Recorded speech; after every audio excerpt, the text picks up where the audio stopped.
And as hopefully you have all seen, we did go ahead and release applications outside eSNAPs, as we did never receive applications through the HUD portal that we had hoped to use for our local applications.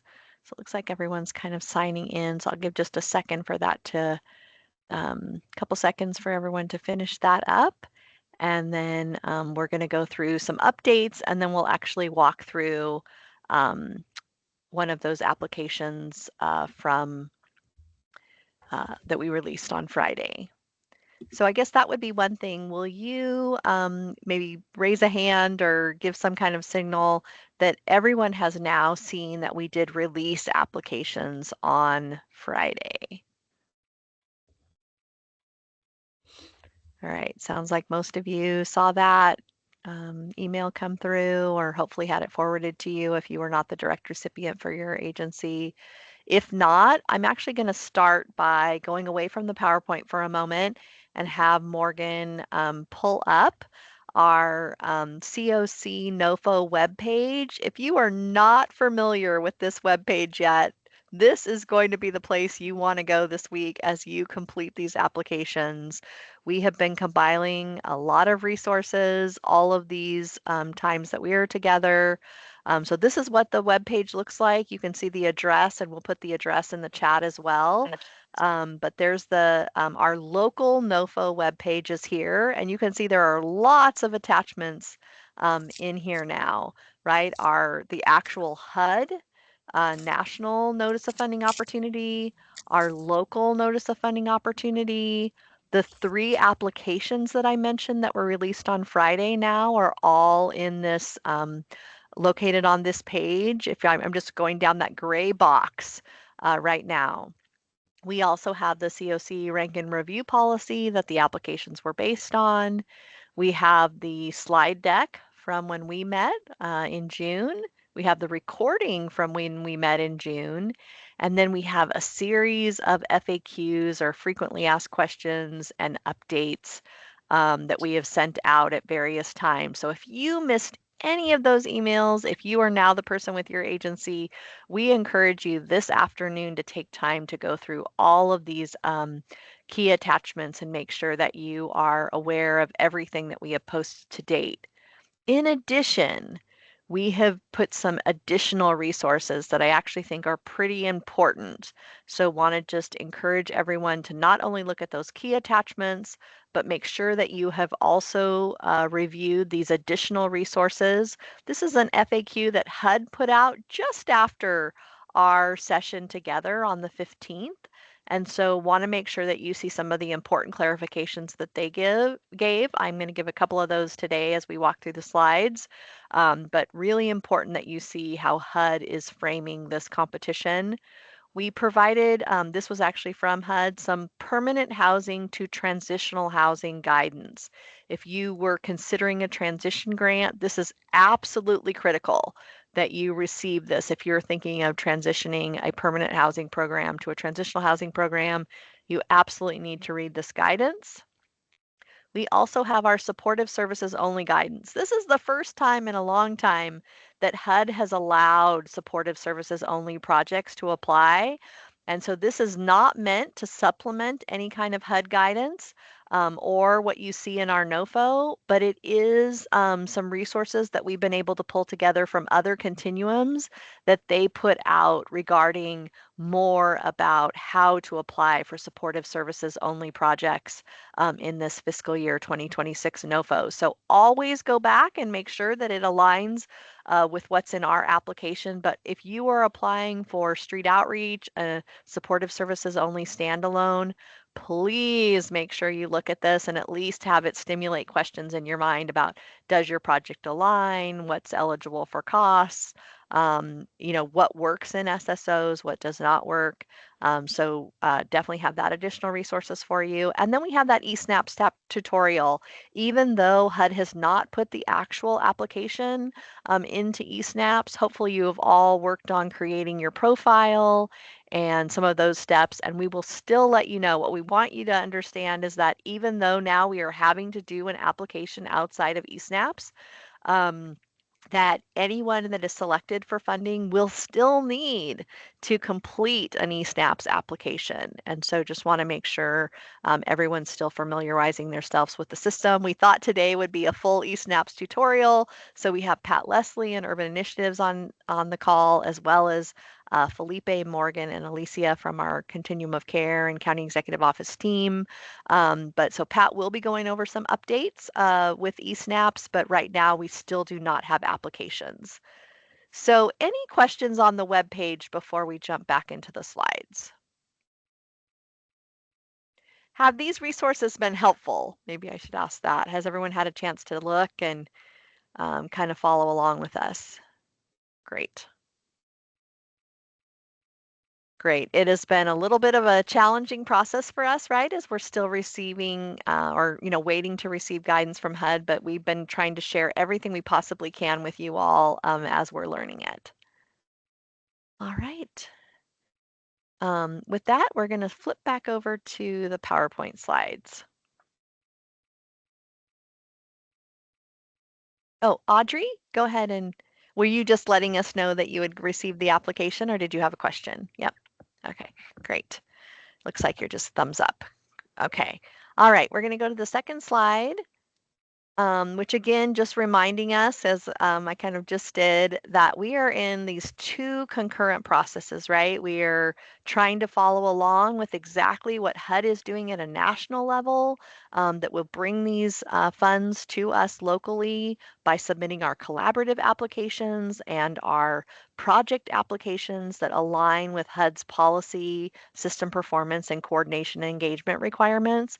And then you all are part right now of this local Ventura County Continuum of Care notice of funding opportunity where the application is actually due this Friday, July 17th by 5 p.m. So that's how we determine which projects actually wind up in the local, the national competition. So we'll go on. So we're here in our timeline. Just wanted to kind of remind everyone, right? We had our original NOFO workshop on June 15th. The application is due July 17th. We're having our office hours today on the 13th. The Ventura County Continuum of Care Data Committee will rank and review on July 28th. Any qualifying appeals, again, it can't be that you just disagree with the committee's decisions, but that you have actual grounds for appeal that are outlined in the notice of funding opportunity, would be due on July 31st. And then we go to the Continuum of Care Board on August 6th. And with the you'll be notified after the July 28th meeting, but our actual priority listing would be posted by August 11th, and we must submit everything to HUD by August 26th. So anyone selected would still need to complete an eSNAPS application in time for all of these deadlines. Go to the next slide. So we did ask you, it was not binding, so there may be changes from this, but wanted to give you a little bit of an idea of where we are for those that did submit notifications of intent to apply for this local continuum of care funding. It looks like we have about 2.45 million in renewal applications that are still moving forward. We had 1.1 million in renewal funding that voluntarily reallocated or decided not to apply for CoC funding this year. We had 360,000 in eligible renewals that plan to apply for transition grants to move those programs from either, from a qualifying renewal to a transitional housing program. And then we had about 6.3 million in people letting us know that they were considering transitional housing projects and another 6.4 million in new supportive services only projects. We wanted just to remind everyone again that in addition, and we're going to show that tiers chart in a second, but in addition to our actual renewal demand numbers, that we have an estimated 1 million available in new DV bonus projects that we could actually submit to HUD for review. and about 798,000 available for new bonus projects, but we are still waiting again on HUD to actually give us those final numbers. These are just estimates at this point. Go to the next slide.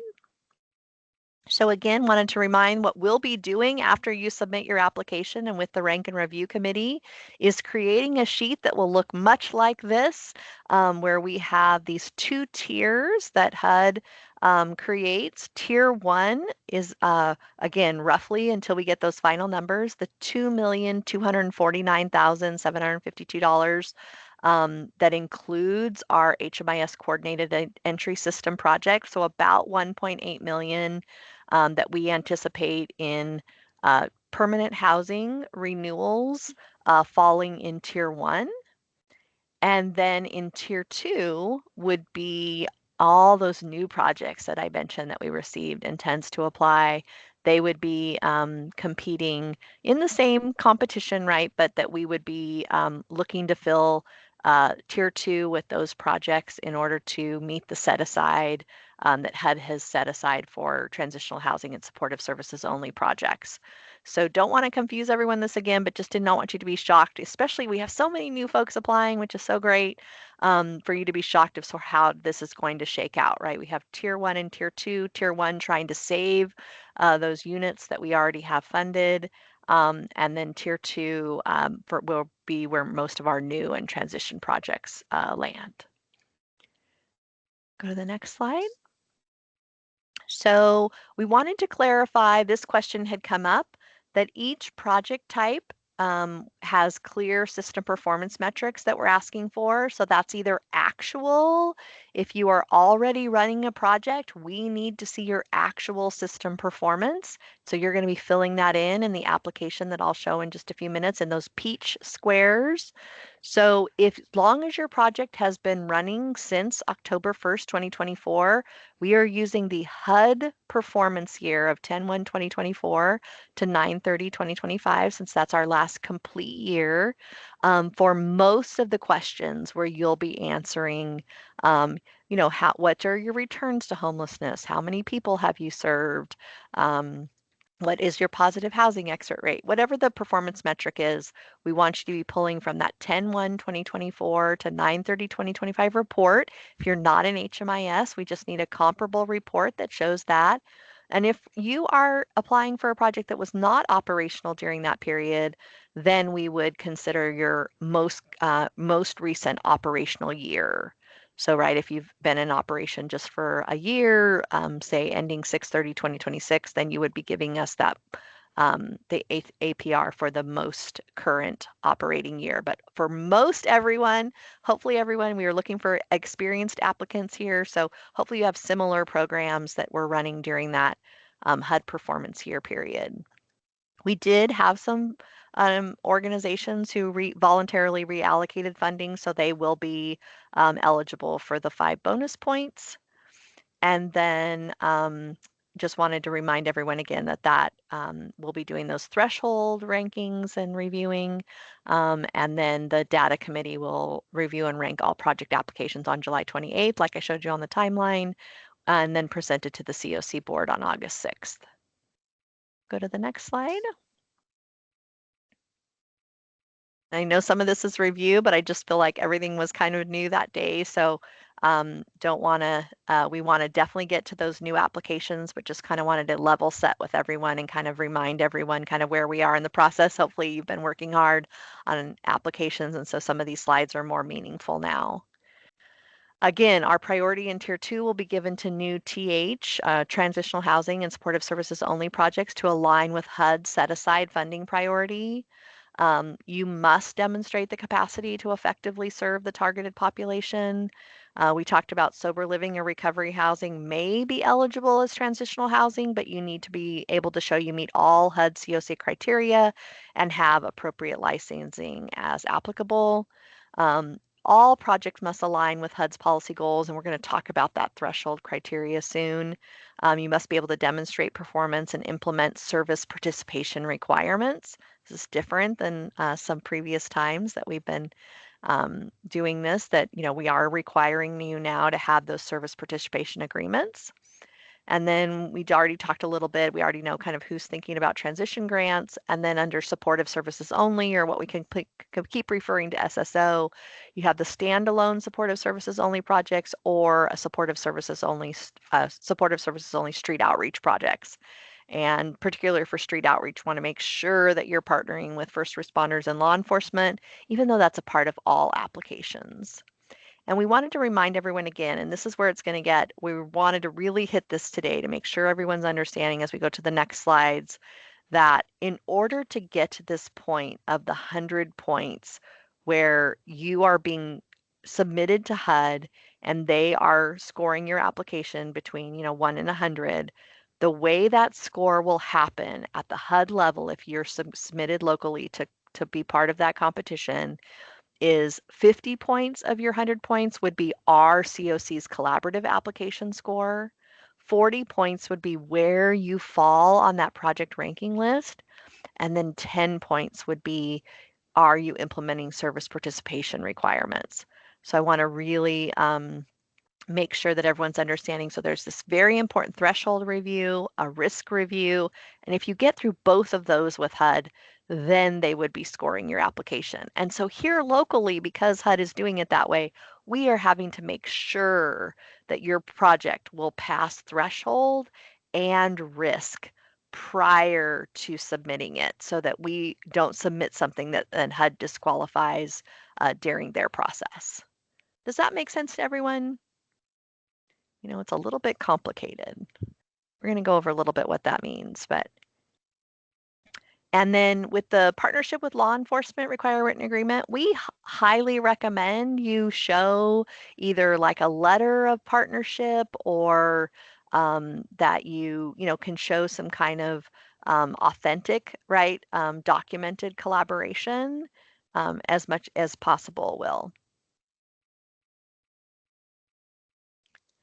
All right, we'll go to the next slide. So I'm not going to spend a lot of time here. These are those same slides, but want to make sure that everyone's understanding, kind of new transitional housing projects are very, very, employment is very, very important, showing that you're linking people to treatment and recovery. And it looks like Chantel, did you have a question?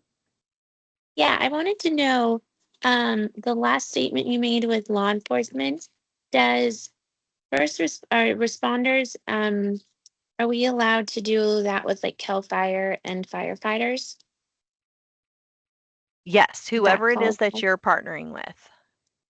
Okay, and what about the public defender's office and DA? I would think that would be helpful. Yes, if you have, Okay, like, if like you're, it's I think some of folks on the phone or on the call actually have maybe a contract with those entities, so that would also constitute a written agreement. okay, perfect. Thank you.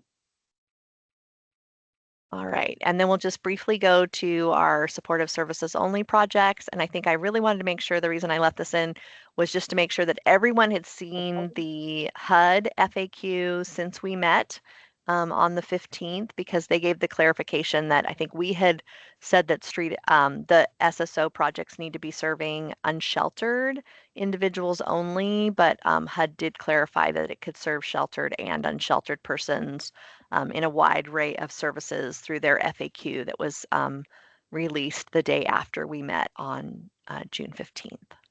So just want to make sure no one had missed that. And then again, really encourage you to look at that SSO guidance that was under additional resources on our local NOFO webpage if you're considering a supportive services only project. Next. All right, so this is for me a little bit hard to see, but I just wanted to take it directly from the application. So let me show you real quick before we, Morgan, I'm going to take the screen for just a minute, but we'll come right back to this slide.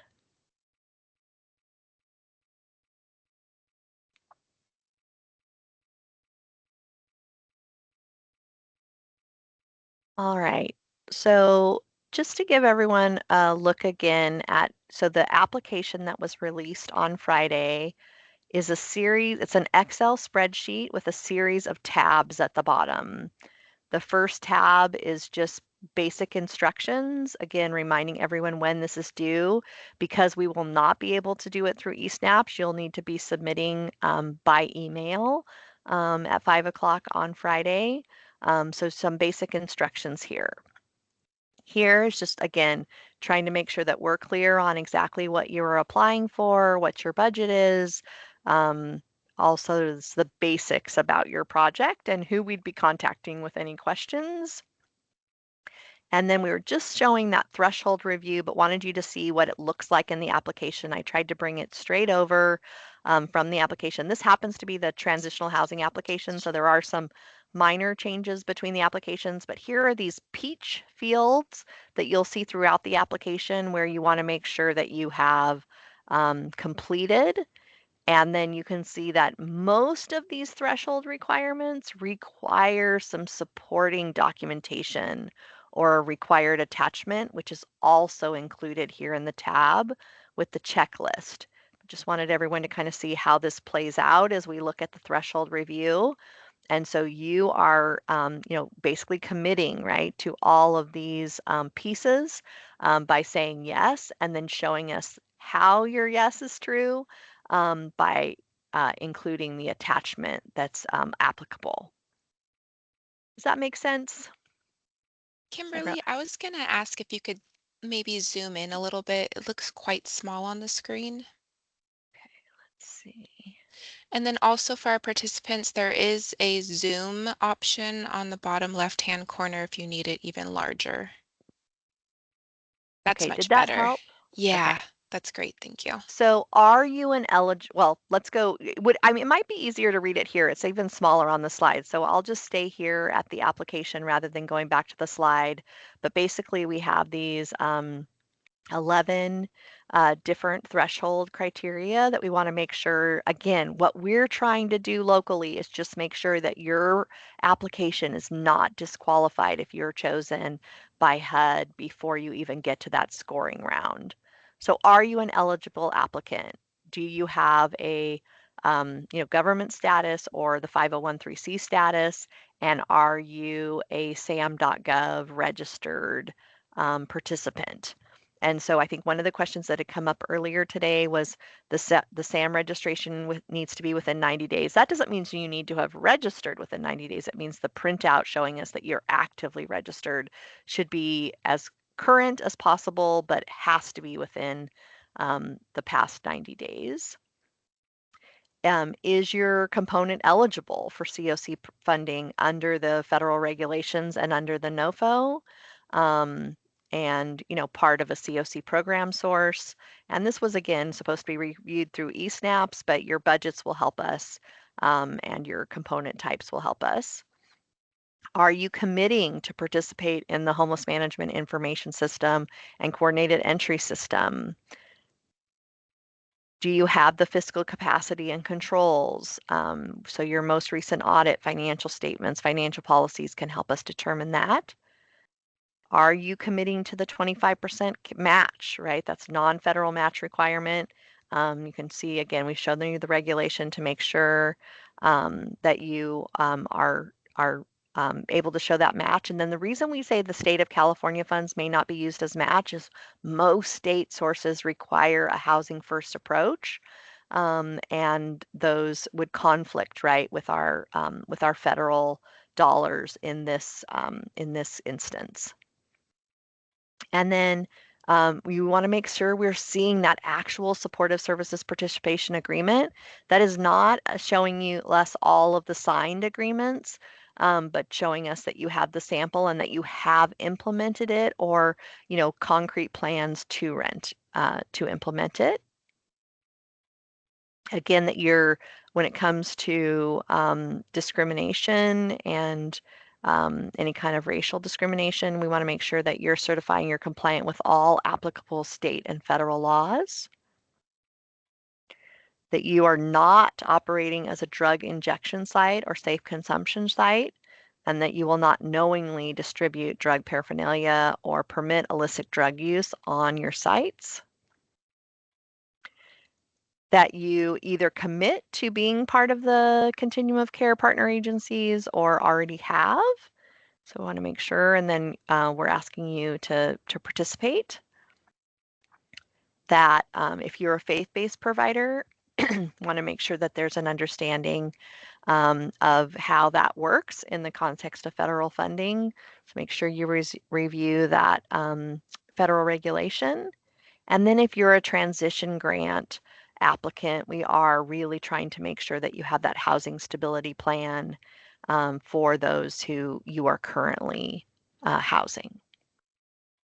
So that's our threshold checklist. So without yeses to all of these, you would not move forward to even being scored locally.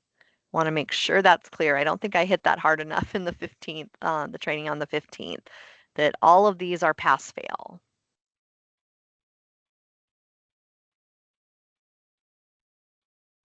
All right.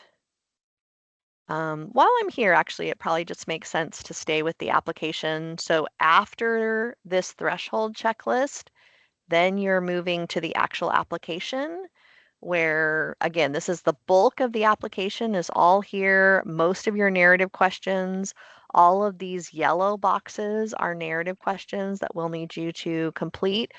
Given the time frame, we are really limiting the characters because we know some of you have been doing this for a long time, but may have e-snaps written out, long narratives. So we're really trying to even the playing field between new and um, renewal applications by trying to make sure that you're not sending us long books of experience, but that you're really cutting to the chase and really trying to detail and articulate exactly what we need to see here in order for our reviewers to score your application accordingly. And again, trying to tie it to those required attachments as needed, or your commitment, right, to sign something if you're a newer provider.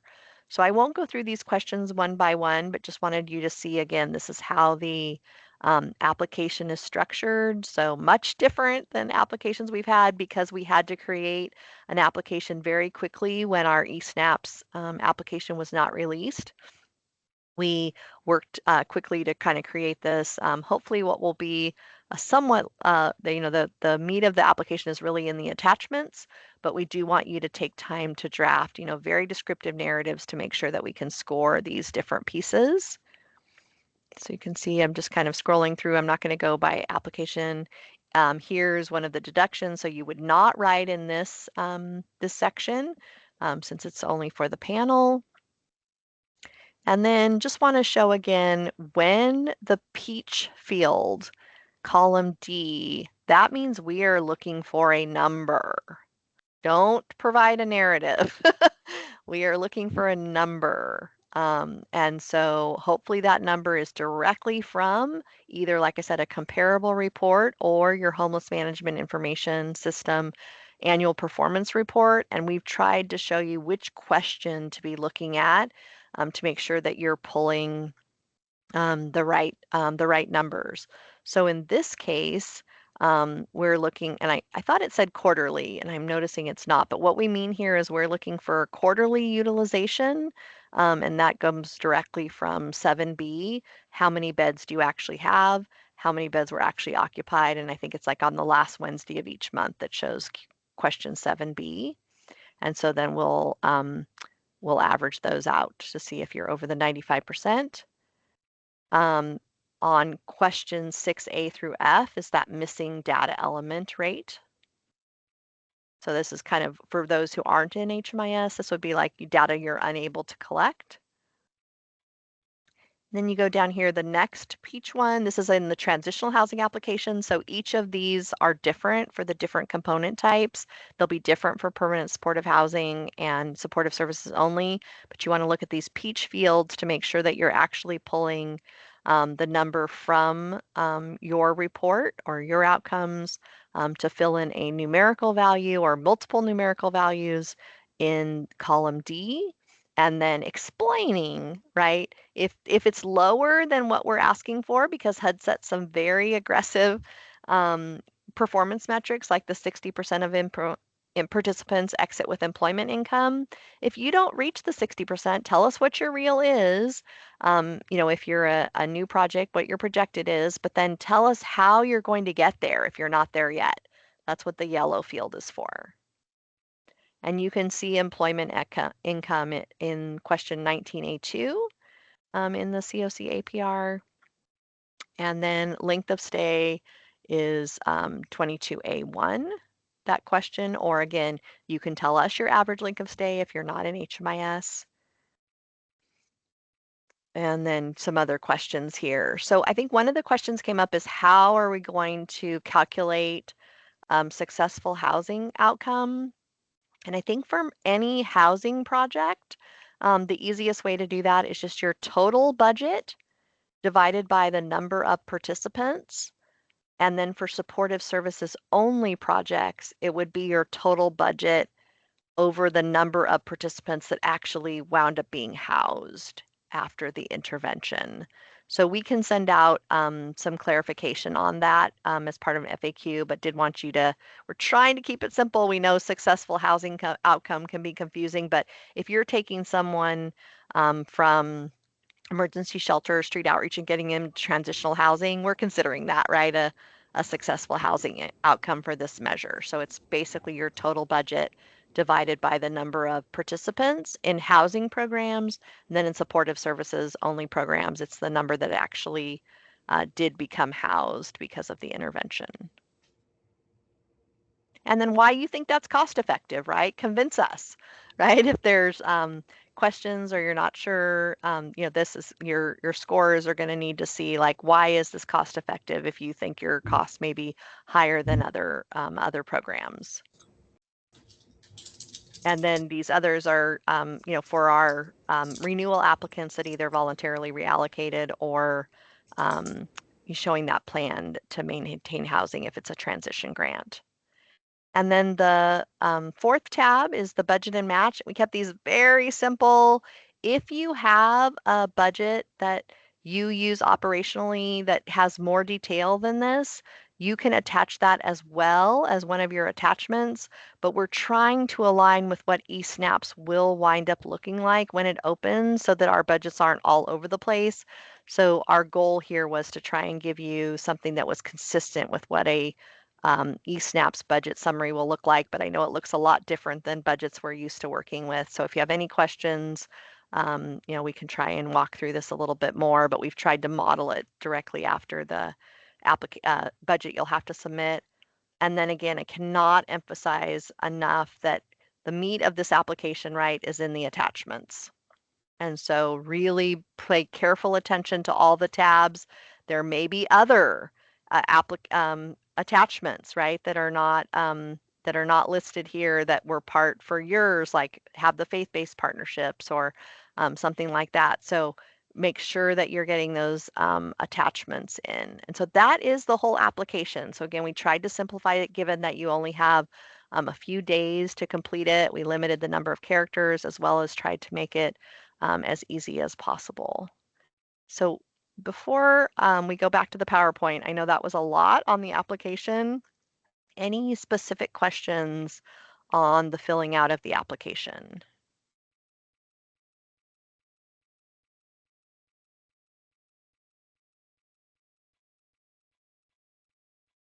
All right. I know you might just be in a little bit of a blur right now too, like it's a ton of information. So we will continue.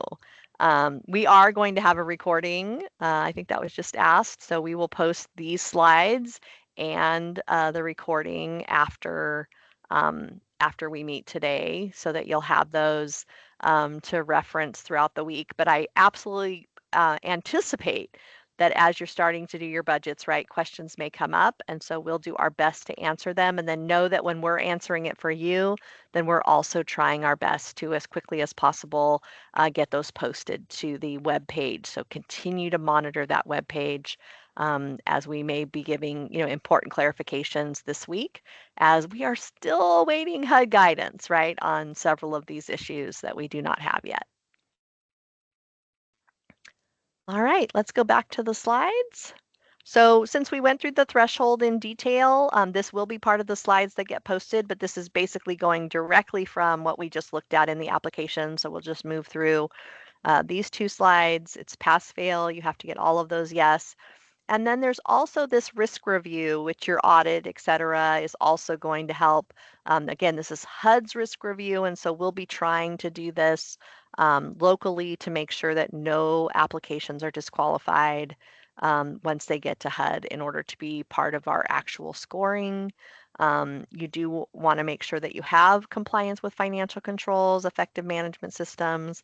All those pieces are in place, and that, again, you're not partaking in any kind of illegal racial discrimination or such that HUD is now very focused on. And with that, if there aren't any other questions on the regular application, even though we're not able to complete eSNAPs now, I did want to turn it over to Pat Leslie for her to still prepare you somewhat for now that maybe you've had trouble with the profiles, et cetera, to give a little bit more instruction on eSNAPs, as you know, many of you will still need to get into the system if you're chosen to go on in the competition to HUD. So Pat, are you there? I And these are am the here. these are the slides from before, so we do not Okay. need to use them, but just let us know what you wanted to, what you were Yeah. able to share with us today. Well, I'm going to start by saying I'm impressed by the local application because it gives you an opportunity in one tool, in one Excel tool, to have the instructions, to have the place to provide your response with a focus in terms of the limit of this response, the length of response, and to also see what the reviewers will be doing in terms of scoring. It's a very useful integrated tool, probably much more than eSnaps. And I wanted to start with that just because eSnaps is not as nicely packaged. I was going to open the eSnaps and just point out a few things on the screen for you. However, um, eSnaps is not functioning very well today. I don't know if anyone in Ventura has access, but across the nation, many people do not even have access to signing on, and that includes me. They did send me a response just about an hour ago saying, we're sorry, we know there's an issue, we're working on it. So I am going to Pat, I can actually show the screens if you if that, can, that would okay. be wonderful because then we can walk through. I will also say that I'll provide to the continuum that I will provide a voiceover PowerPoint that will also be you can use as a tutorial. So what you're seeing on your screen currently, see, I'm going to point out something in just a moment, is that this is once you have put your name into a username, once you put in your passcode, which is case sensitive, then it comes to a screen that says, by the way, this is a system that may be monitored, et cetera. You're expected to behave yourself in here. And when you click forward, you've committed to making sure that you're following their rules.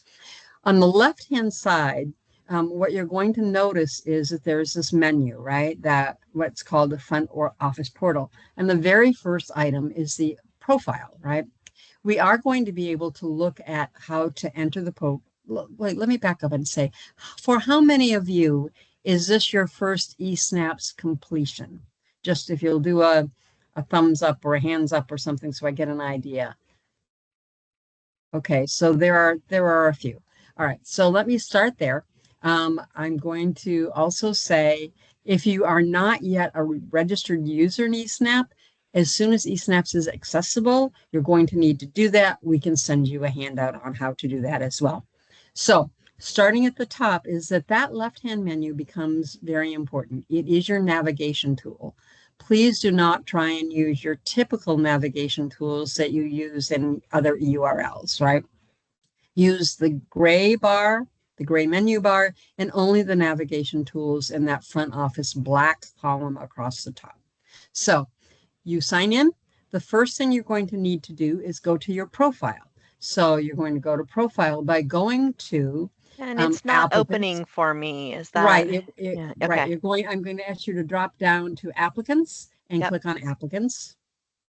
Because what happens here is that eSNAPs used to be a very linear process.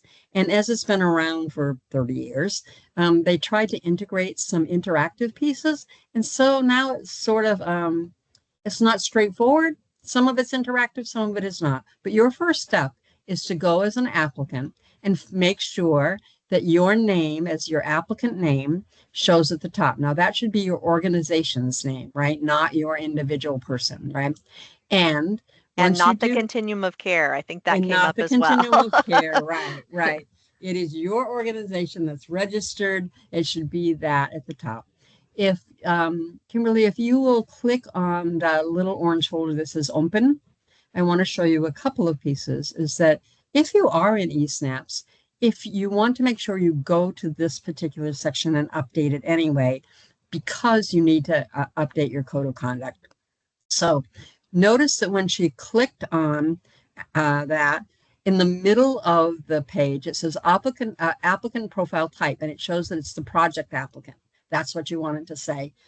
Excuse me. If it says a collaborative applicant, that's wrong. That's the continuum of care. So you need to make sure that you are registered as a project applicant. Now, Kimberly, if you will please click on organization information in the left-hand bar. Excuse me. I have not coughed all day until now. Of course. That's how it always goes.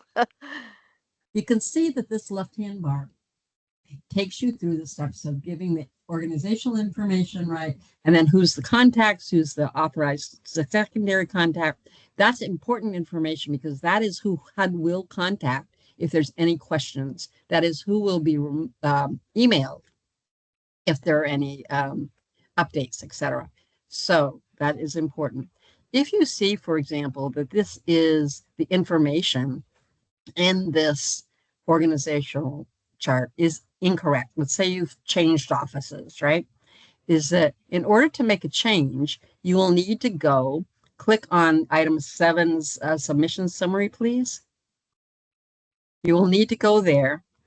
You will need to go to the bottom of that page where it says, well, typically it says, however, it's not saying, under where it currently says get PDF viewer, there's typically a box that says edit. And you would click on edit and then it would let you make edits. When it is completed, when you've made all of your changes, you've saved them, then you go back to the screen and you click the box that will say complete. Notice that it is not functioning well. Notice that it's missing. When HUD finishes, hopefully it will be there. So now if you'll click on back to applicant list. And real quick, Pat, I was just going to say, are these things the forms and attachments that someone could complete now while they're waiting for the Absolutely. Okay. Absolutely. And there are others that they can be prepared to do as well. So, but those are all forms and they have details. So making sure your code of conduct is updated, making sure that your code of conduct has been registered with the HUD e-library. And if I'm speaking Greek and that doesn't make any sense to you, we can send information for the FAQs or for the continuum to distribute, because we know there's lots of steps here. So now that that's complete and we know that you've updated your profile information, we're going to click on funding opportunity registration. Notice in this list that the 2026 funding opportunity registration is not here yet. This is one of the pieces that HUD needs to provide to us, and we expected by no later than last Friday. When it does appear, there will be a title that says something like new project applicant FY 2026, renewal project applicant FY 2026, the planning project applicant and the registration applications are not yours. Those belong to the continuum of care only. So if you click on those, it's not going to help you. So you're looking for new or renewal, recognizing that new project applications include expansion grants or your transition grants. So But it'll on the say left, 2026 when it's it, actually here, right? It'll look yes, like it will this, say but say 2026. 2026. Because once you have clicked on that, and to register, you just click on that little check mark in the little where Kimberly was just pointing. You would check on that. It would then pop up a window that says, are you sure that you want to register this organization for this opportunity? You'll say yes. It will say, great, go back, and then you'll be registered for part one of the opportunity. You will not be able to see the application, even when it is posted by HUD, until you do the next step. And here's the problem. Between funding opportunity registration and submission on the gray menu is typically a button for project. It is not there. It is not there across the nation. It is a considerable issue. And HUD is aware of it. We have had no less than 6 conversations back and forth electronically since Friday about this because they said, oh, it's here and it may be there, but we're not able to access it. So when it is there, and you will see on the voiceover PowerPoint if you want, you would click on project, and then you would create a project. And so, and I think we're going to hop back over to the other side here in just a minute. Once you create the project and you save it, then you're going to open up that project as a submission. Now, granted, you haven't submitted anything yet, right? But as a submission, there you go. You get this long list of projects that you have created. And at the top, in the middle of the page where it says applicant project name, drop down, you'll have something that I recommend that you start with FY 2026 so you know what year it is and the name of your project or the type of the project, like FY 2026 Transitional Housing Yes Grant or whatever. So once you do that, then you'll be able to choose that on this this drop down. I can And do an then, example. Let's see, okay, if I that'd be just do great. like Salvation Army, you'd see how. That would be great. If it will let us do that, that would be wonderful. Perfect. So even though project isn't there, Salvation Army did create a project. So if you will click on the little orange folder,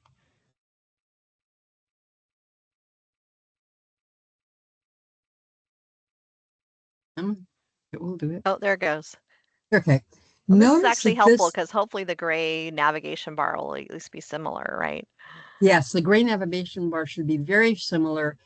After, when you first open it, you will only see part 1A through 1K. You have, those are all of those assurances. It's like the compliance for the 424. It's all of the things that in the NOFO it says you must have these, and when you did it in grants.gov, you attach them, but they're built into eSNAPs for you now. And so when you first get this, it will only open up 1A through 1K. You're going to click on each of those, and then as you move through it, you're going to click, yes, we agree, yes, we agree. So Kimberly, if you will please click on, let's just do the first 3 or so. So let's do the applicant, right?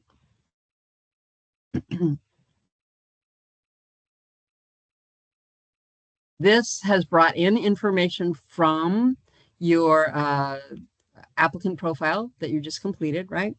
And it gives you an opportunity to, this is a renewal project, so it gives you an opportunity to put in the renewal award number, all of those good things.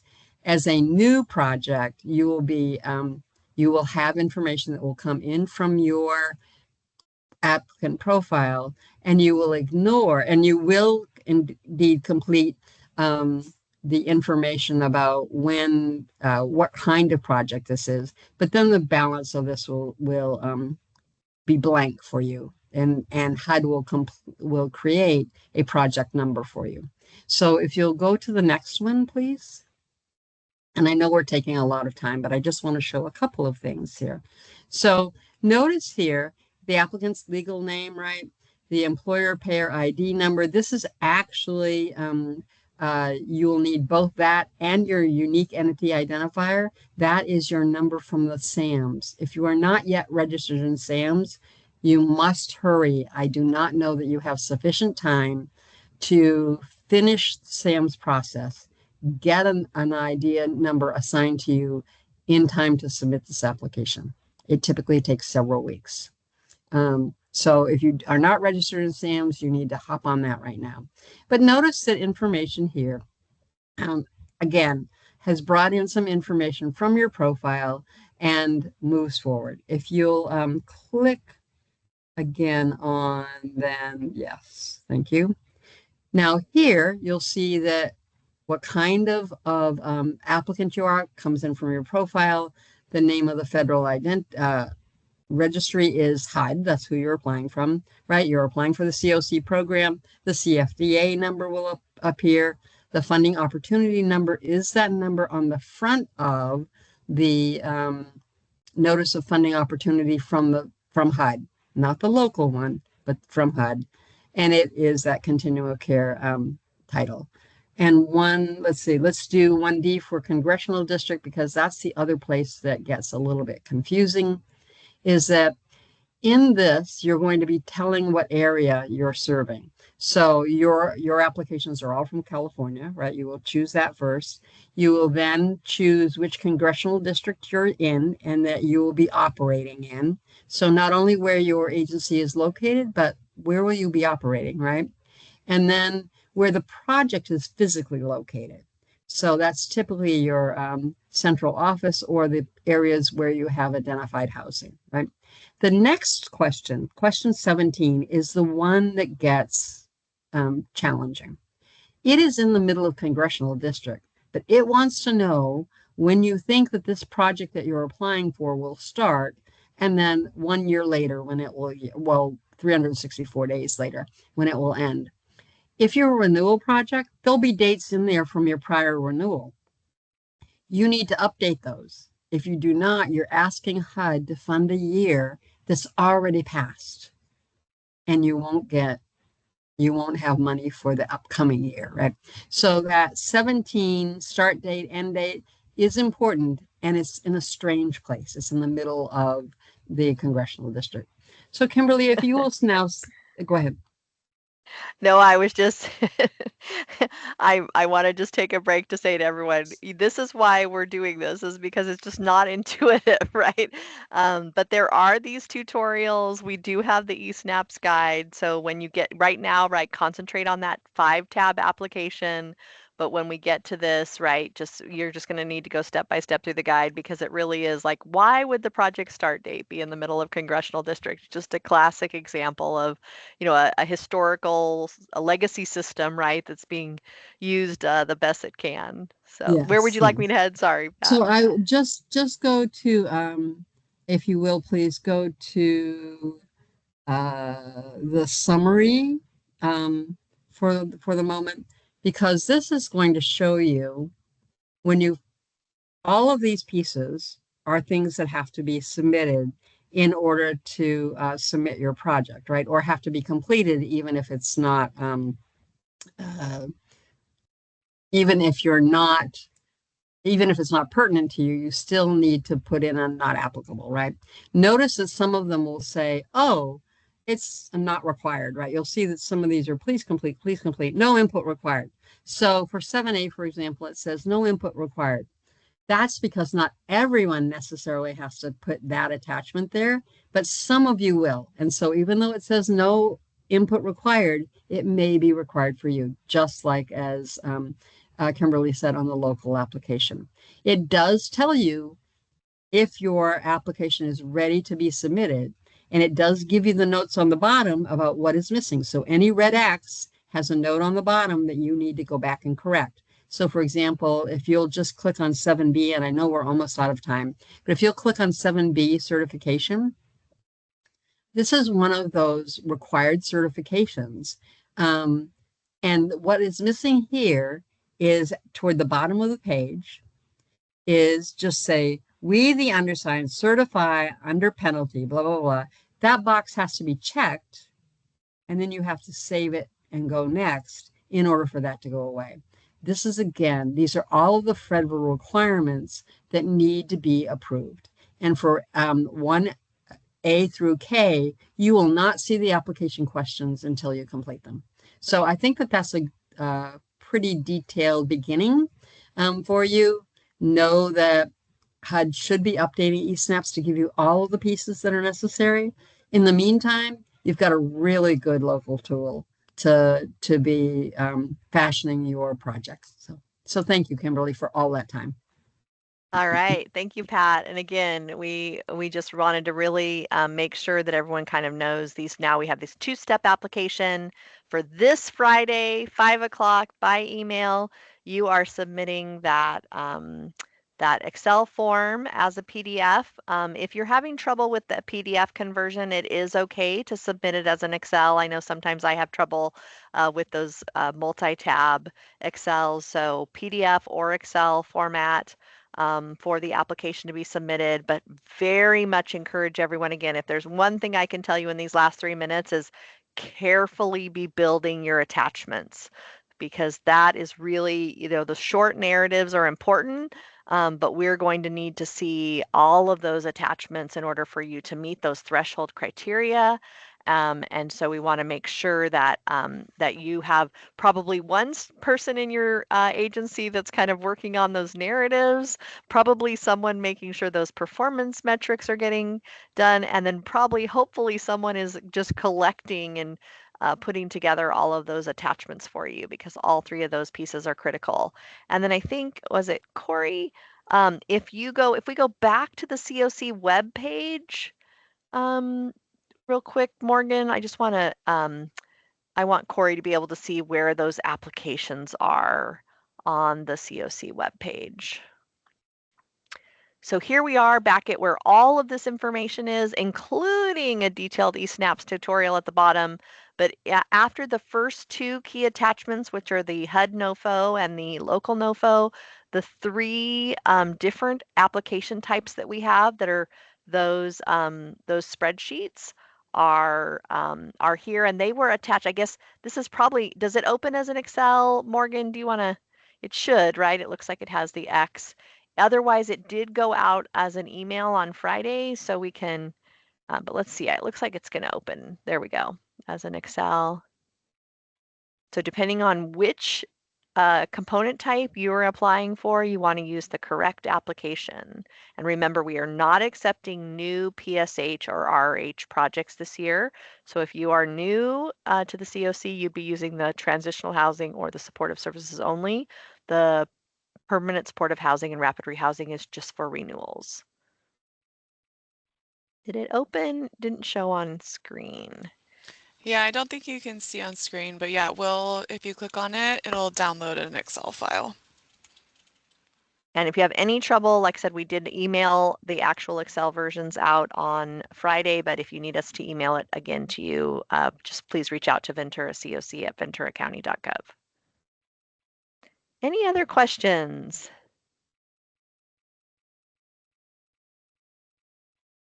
All right. Our goal is not to confuse you, but every time we hang up from these calls, I feel like there's just so much in this. And, because we are awaiting some HUD guidance and eSnaps has not opened, it just makes it a little bit confusing. I do have, I think, one question that was outstanding from many mansions about permanent supportive housing and disabling conditions, and I was not able to get a definitive answer on that. So I will get back and make sure that that FAQ is posted, hopefully in the next 24 hours.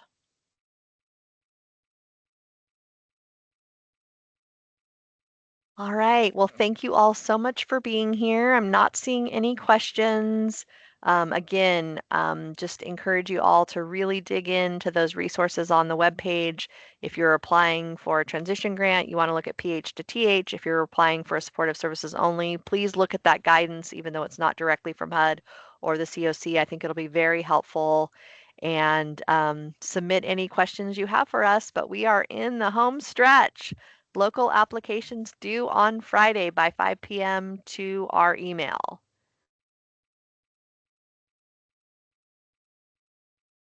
And Jillian, I'm just seeing your question here. The narrative responses will go directly into the Excel sheet, into those yellow boxes.